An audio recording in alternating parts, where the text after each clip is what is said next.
This is how you start a PC without the front panel, because you're just gonna test it if it works. These are the connectors for the front panel. The last two pins here, you need to take a flat screwdriver and then touch them together.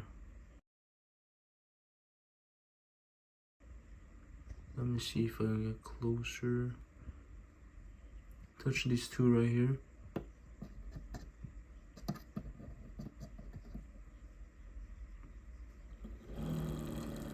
And then boom, it's running.